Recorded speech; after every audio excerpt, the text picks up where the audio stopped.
Hello, long time no see. Today we are going to upgrade this car. Please follow the video together. Firstly, unscrew this fixing screw and then remove the cigarette lighter panel. Then we'll remove the plastic panel of the dashboard. Remove its air outlet panel again. Now let's unscrew the screws that secure the original car's main unit. This one at the bottom is quite special and you need to see where I'm screwing it. Then unscrew the two screws on top. Okay, now we have disassembled the original car's main unit, which is very tight due to the buckle. Everyone should pay attention to the strings. Unplug all the plugs on its back as well.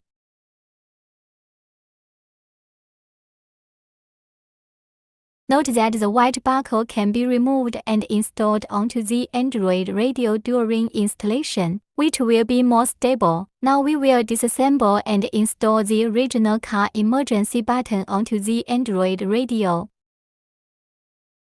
Now start connecting the cables. This is the GPS antenna. These two are network antennas. This is a video input cable. This is a USB transmission cable. This is an RCA audio cable. Then connect the radio antenna and power plug.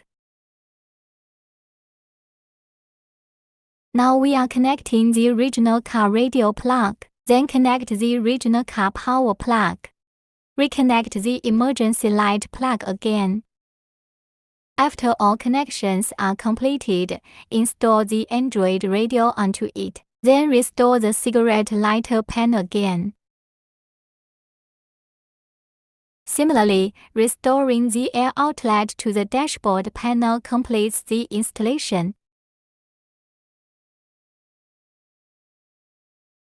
This car has a lot of interesting features, supporting local or online music. Support DSP audio adjustment.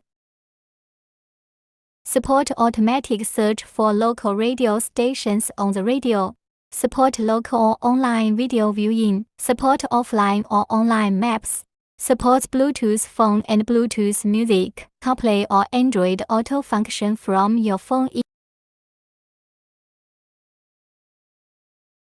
Okay, that's all for the video. Thank you for your watching.